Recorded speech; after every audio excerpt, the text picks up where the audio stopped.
mention. You mentioned that you took a bachelor's degree in education, uh, business, and French.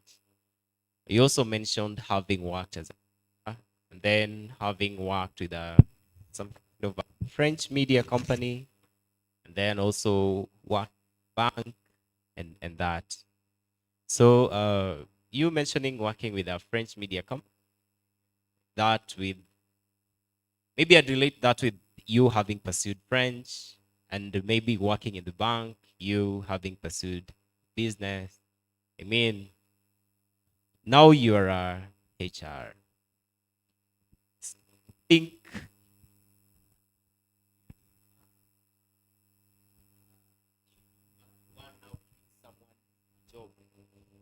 yeah, because according to basic thinking, that is my thinking. Like for someone to work in a bank, maybe they're supposed to have done something like BCom.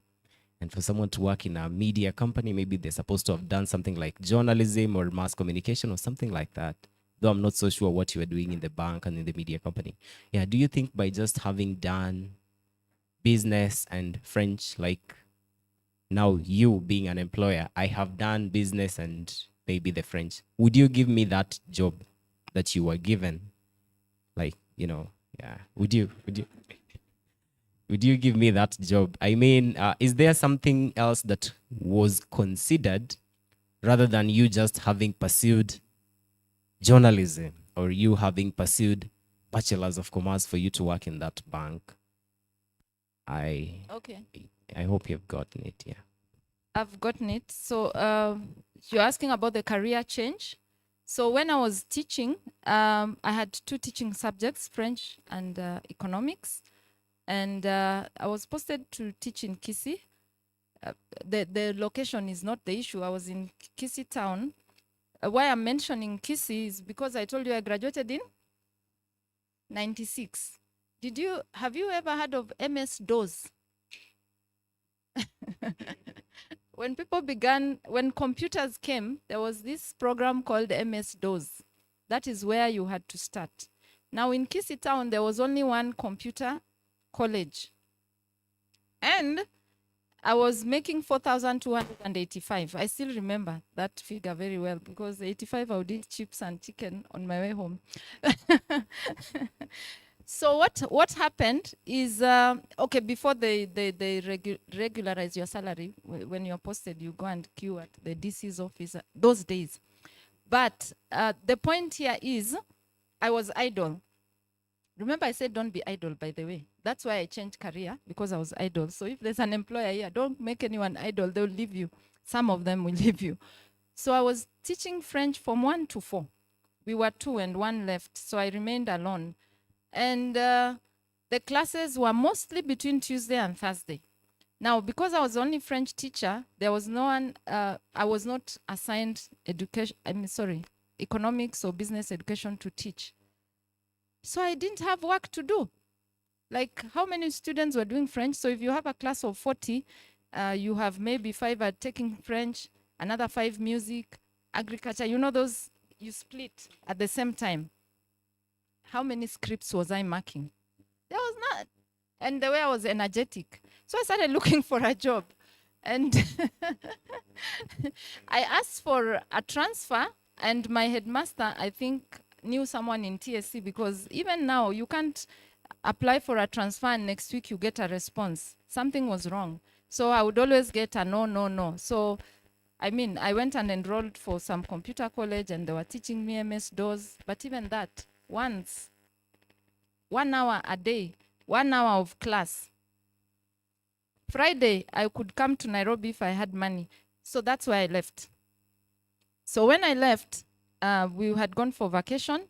Rather, it was April holidays, I remember. And then I saw an advert in the papers. Oh, I don't know the bank. They wanted customer service representatives, something like that. So I applied. Then I was called. So remember, I had BEd. I didn't do BCom, but it was Standard Chartered Bank. So we went for training, and then I was taken. So I went back to resign. Even my resignation was refused. So I just walked away, which is something you should not do. I didn't finish my lessons, but I always say, finish well. I did not finish well honestly. You're supposed to resign, serve notice. Not that you resign, you got a better paying job, and now you're saying, I'm leaving on Monday. Just because you have money. Sometimes you want to come back, or just finishing well is good. So anyway, that's what happened. So why did they take me and others? It's because all they needed was a first degree. So there are roles for just first degree. It doesn't have to be BCom, because you're just going to open accounts. But while I was opening accounts, there's this lady who walked in, and she was working at the French news agency. So I was like, so I read, I said, oh, your business card, Agence France Presse. She's like, you speak French. Can any of you say Agence France Presse? Because if I spell it, it's not written the way I'm saying it, right? So she was impressed. So she told me, by the way, I'm leaving. Do you want a job? No, before she told me, that, let me say how it started. She came, she didn't have a photocopy of her ID. I had since moved from back office. So those days when you're employed, you're first taught how to, they used to say, kuja tukuonyeshe kunyorosha pesa. So those of you who fold money, you give us work at the bank. So we had to be taught how to straighten money. I had come to the front desk to open accounts. And I really thought, now, should I send her back? Should I not? We hadn't even started this French conversation. So I photocopied for her her ID. And I think she just thought I was very kind. And so she was like, oh, you speak French. Do you want a job? And I applied and I was taken. Now, because I had done French. Now that also tells you that added skill. Because we interviewed 4 people, honestly. But I was taken. We were 2 of us who made it. There was another one who was working with the Air France. Obviously, she spoke French. And even where I am, why did I get the job? One of the reasons, because the advert was, we are looking for an executive assistant. And those days, you people live in better times. People disclose their institutions. They said DNA. There's an international NGO looking for an executive assistant. That's like a personal assistant to the CEO. Then you write your hard copy. Now you're not even spending. And then you go and dip in a box outside the Nation Center. So you go and dip. And then you're called to come for an interview.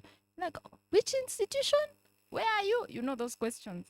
So you go, and then they realized I had French.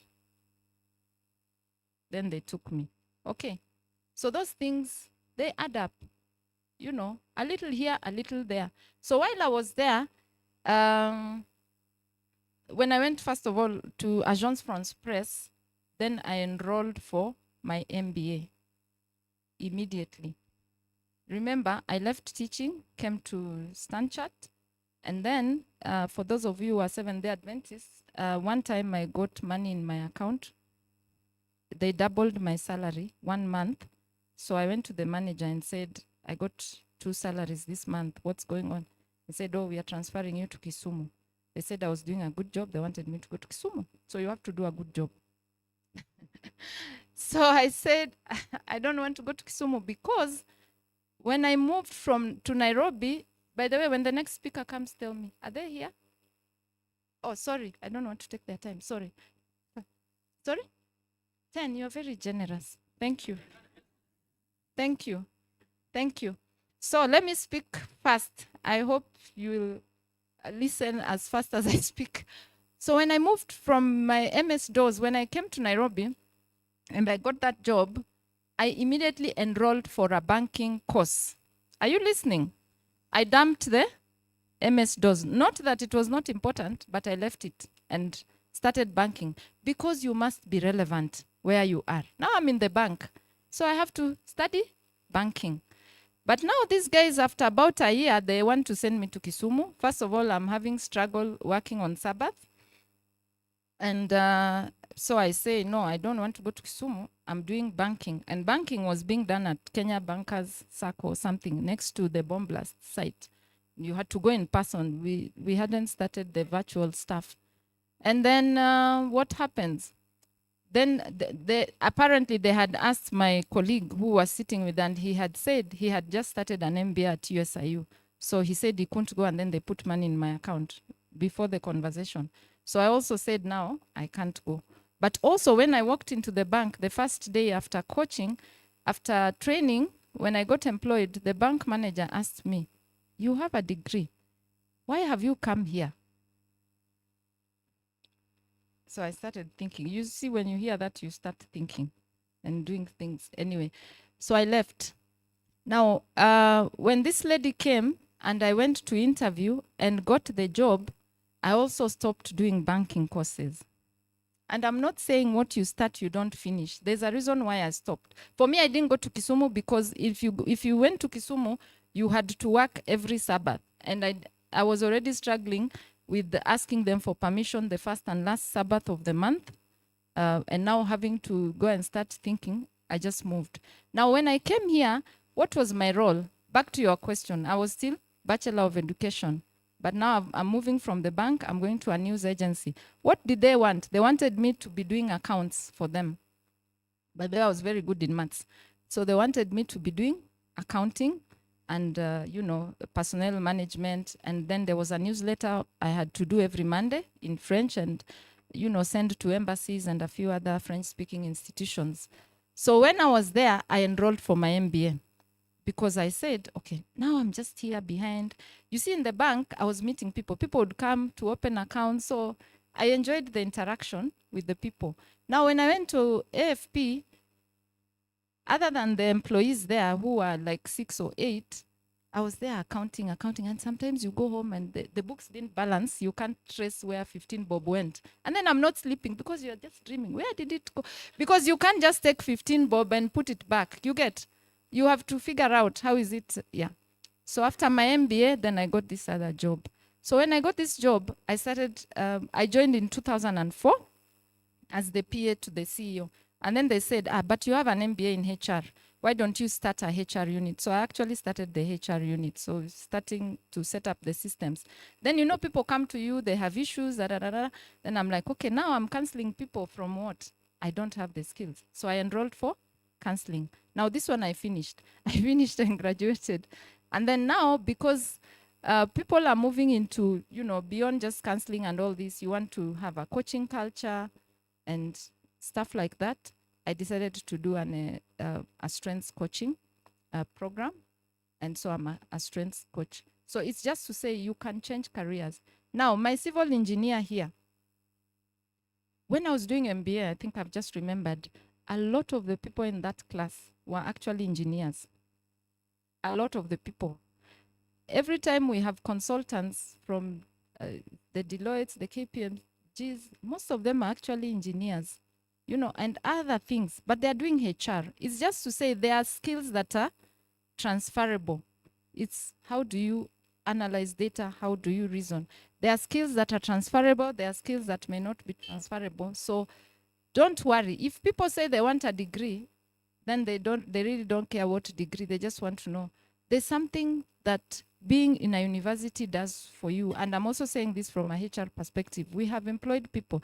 They're people with diplomas, they're people with degrees. The people with degrees, somehow, they stand out differently, regardless of the degree. There's something that happens when you're in college. So it's very important that that happens. Any other question? My 10 minutes. I have 6 more.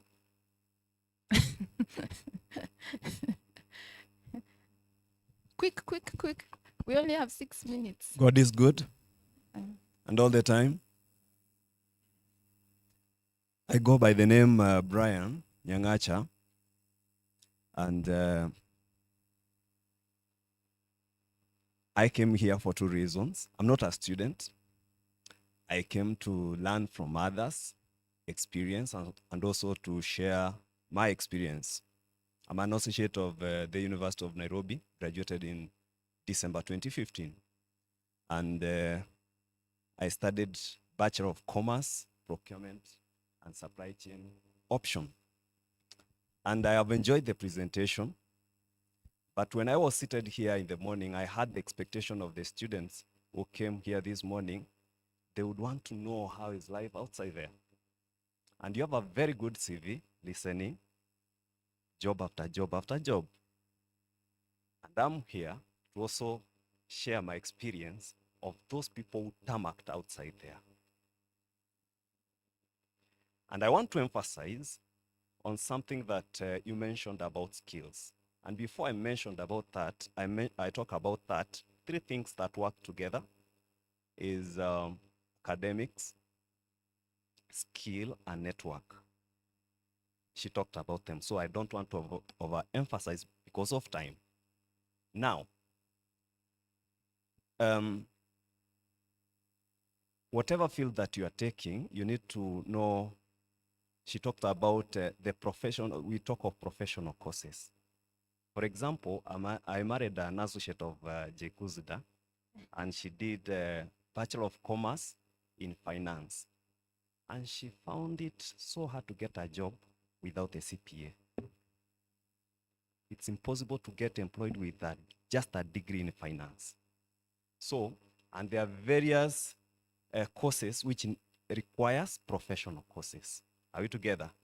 Even law, you need to go to the Kenya School of Law. So you need to really know about the course that you are taking. Now, on another thing that I wanted to say is basically education is supposed to help us to think critically. You know, yes, you may get the papers and you may do everything, but sometimes God says no. Why am I saying this? You may apply, you may do all the things that she has mentioned there, but you don't still get a job. Our topic for this session was 10 times better. Are we together? And it is good you based your session in the book of Daniel. And in the book of Daniel, we find King Nebuchadnezzar. And we also find King Belshazzar. King Nebuchadnezzar had a rough time with God, you remember? But King Belshazzar did not learn from the experience of. So that is why we are here. You may also learn from us, and you may get some of the mistakes we did, you avoid them, because they say experience is the best teacher, but the problem with the experience, it tests before it teaches you. And I find it stupidity to wait until you learn from yourself, learn from others like us. Now, as I finish, I want to say this. I tried, even I shared prayer items every time we have prayers in our church. Kwanza mimi hata naongea na speaker na mpaka tunaweka hapo mbele, we did everything, but I didn't get what I wanted. So we need to come out of the box. You don't have to be employed for you to succeed in life. Education is supposed to help you and harness your critical thinking and innovation to help you create your own job. That is why I normally tell the Gen Zs, I'm not a Gen Z, that there is a job for everyone. Yes. An employer is 10 times better than an employee. Are we together? So if you don't get a job, don't think that you can only be employed for you to do what? To succeed. Are we together?